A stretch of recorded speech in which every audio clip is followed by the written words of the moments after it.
അവന്റെ സ്വർഗാരോഹണത്തിനു ശേഷം അവിടുത്തെ ശിഷ്യന്മാർ ലോകം മുഴുവനും പോയി സുവിശേഷം പ്രസംഗിച്ചു. യേശുക്രിസ്തു സത്യദൈവമാണെന്ന് ധൈര്യപൂർവ്വം പ്രഘോഷിച്ച അവിടുത്തെ അപ്പസ്തോലന്മാർ എപ്രകാരമാണ് മരിച്ചത്? വിശുദ്ധ പത്രോസ് യേശുക്രിസ്തുവിനെ ധൈര്യപൂർവ്വം പ്രഘോഷിച്ചതിന്റെ പേരിൽ AD 64 നീറോ ചക്രവർത്തിയാണ് പത്രോസിനെ കുരിശിൽ തറച്ചു കൊല്ലുവാൻ ഉത്തരവിട്ടത്. എന്നാൽ തന്റെ ഗുരുവിന് സമാനമായ മരണം ഏറ്റുവാങ്ങുവാൻ താൻ യോഗ്യനല്ല എന്ന് അദ്ദേഹത്തെ ക്രൂശിക്കാൻ കൊണ്ടുപോയവരോട് പറഞ്ഞപ്പോൾ അപ്പസ്തോല പ്രമുഖനായ പത്രോസിനെ തലകീഴായി കുരിശിൽ തറച്ചു കൊല്ലുകയായിരുന്നു. വിശുദ്ധ അന്ത്രയോസ് മനുഷ്യനെ കൊന്നു തിന്നുന്നവരുടെ ഇടയിൽ പോലും പോയി സുവിശേഷം പ്രഘോഷിച്ച അന്ത്രയോസ് ലിഹ AD 60 ഗ്രീക്ക് നഗരമായ പാട്രാസിൽ വച്ച് തന്റെ സഹോദരനായ പത്രോസിനെ പോലെ കുരിശുമരണം വഹിക്കുകയായിരുന്നു. അദ്ദേഹവും യേശുവിന് സമാനമായ മരണത്തിന് താൻ അർഹനല്ലെന്ന് വിശ്വസിച്ചിരുന്നു. അതിനാൽ അദ്ദേഹത്തെ എക്സ് ആകൃതിയിലുള്ള കുരിശിൽ ബന്ധിച്ച് കൊല്ലുകയായിരുന്നു. വിശുദ്ധ യാക്കോബ് യേശു ഏകരക്ഷകനാണ് എന്ന് പ്രഘോഷിച്ചതിന്റെ പേരിൽ യാക്കോബ് സ്ലിഹായെ കൊന്നുകളയുവാൻ ഹെറോദേസ് രാജാവ് ഉത്തരവിട്ടു.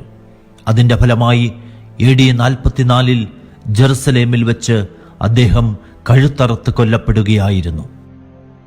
വിശുദ്ധ യോഹന്നാൻ ലോകം മുഴുവനെയും രക്ഷിക്കാൻ മനുഷ്യനായി അവതരിച്ച ദൈവപുത്രനായ യേശുക്രിസ്തുവിനെ പ്രഘോഷിച്ചതിന്റെ പേരിൽ റോമാക്കാർ യോഹന്നാൻ സ്ലിഹായെ ഒരു കൊളോസിയത്തിൽ കൊണ്ടുവരികയും അദ്ദേഹത്തെ കൊന്നുകളയുന്നതിനു വേണ്ടി തിളച്ച എണ്ണയിൽ എറിയുകയും ചെയ്തു.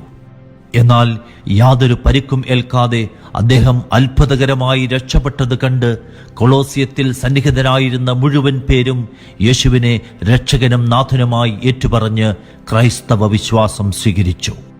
പിന്നീട് ഗ്രീസിലെ പാത്മോസിലേക്ക് നാടുകടത്തപ്പെട്ട വിശുദ്ധ യോഹന്നാൻ ദൈവത്തിൽ നിന്നുള്ള വെളിപാട് സ്വീകരിച്ചുകൊണ്ട് പുതിയ നിയമത്തിലെ വെളിപാട് പുസ്തകം എഴുതി. കാലക്രമേണ എഫേസോസിൽ തിരിച്ചെത്തിയ അദ്ദേഹം AD 94 അവിടെ വച്ച് സ്വാഭാവിക മരണം സ്വീകരിച്ചു.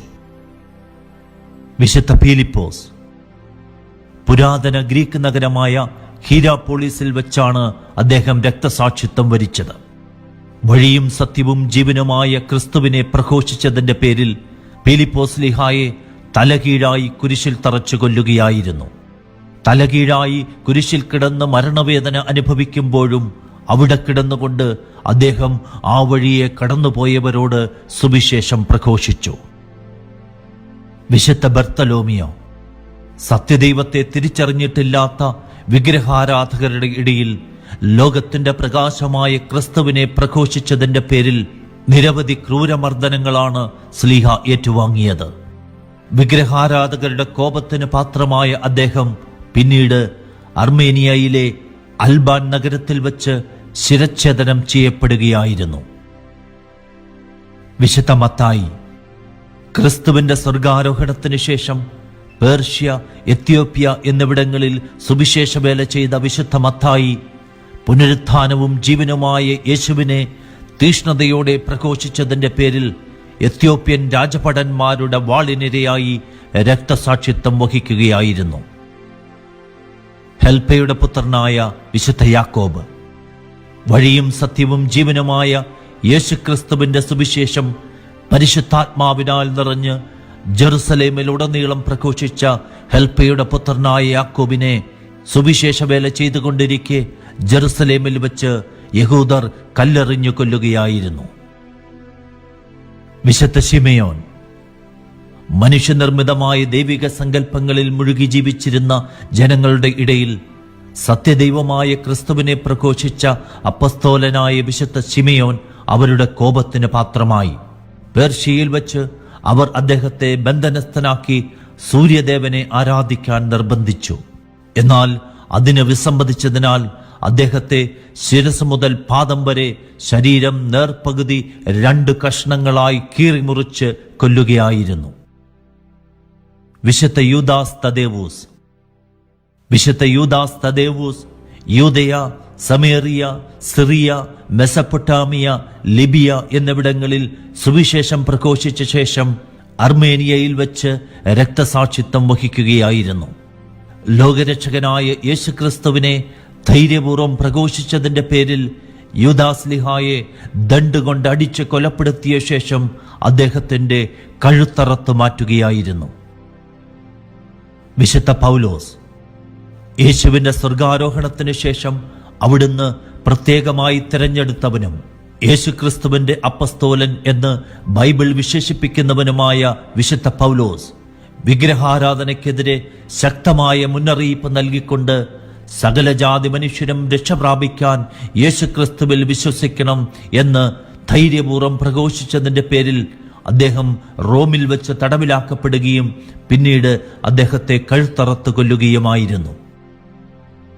വിശുദ്ധ മത്തിയാസ് രക്ഷകനായ യേശുവിനെ ആദ്യമായി അനുഗമിച്ച 72 പേരിൽ ഒരാളും ഒറ്റുകാരനായി യൂദാസിന് പകരക്കാരനായി അപ്പസ്തോലന്മാരുടെ ഗണത്തിലേക്ക് തിരഞ്ഞെടുക്കപ്പെട്ടവനുമായ വിശുദ്ധ മത്തിയാസ് പരിശുദ്ധാത്മാവിനാൽ നിറഞ്ഞ് സുവിശേഷം പ്രഘോഷിച്ചു.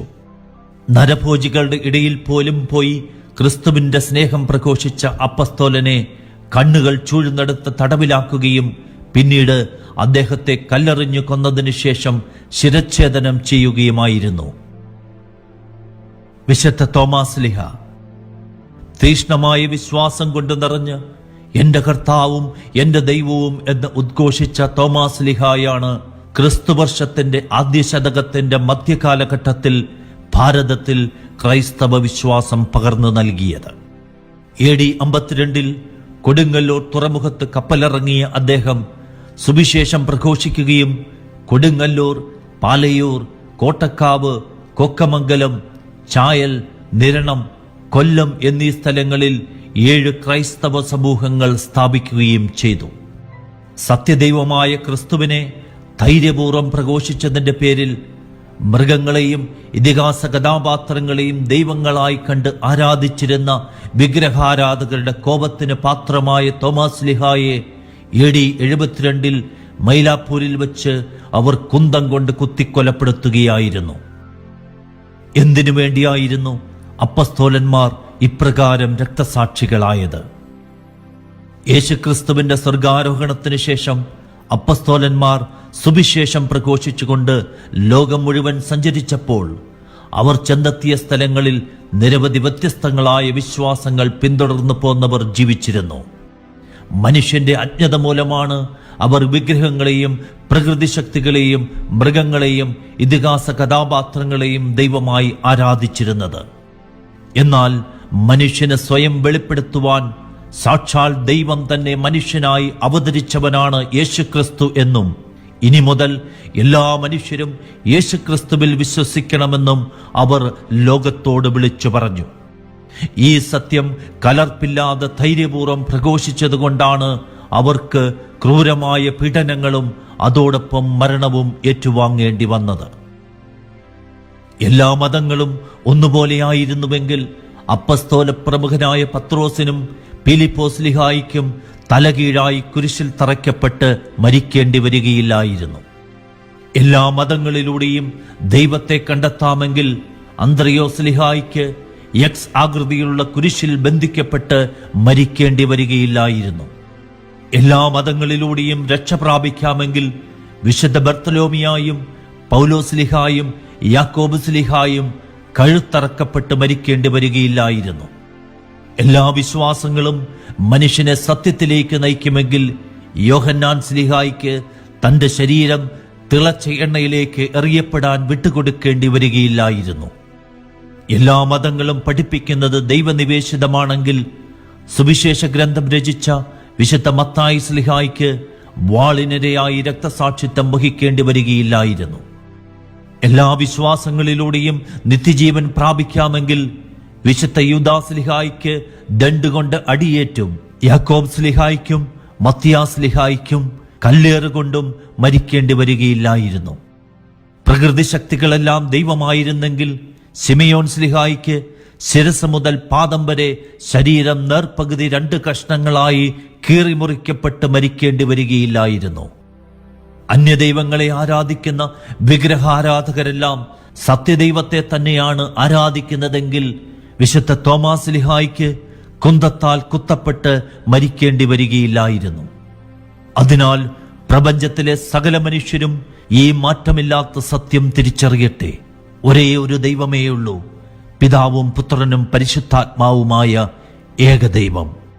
ആകാശത്തിന് കീഴെ മനുഷ്യരുടെ ഇടയിൽ നമ്മുടെ രക്ഷയ്ക്കായി യേശുനാമമല്ലാതെ മറ്റൊരു നാമവും നൽകപ്പെട്ടിട്ടില്ല.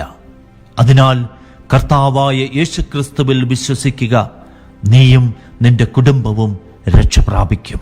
നീ മാത്രം മതി.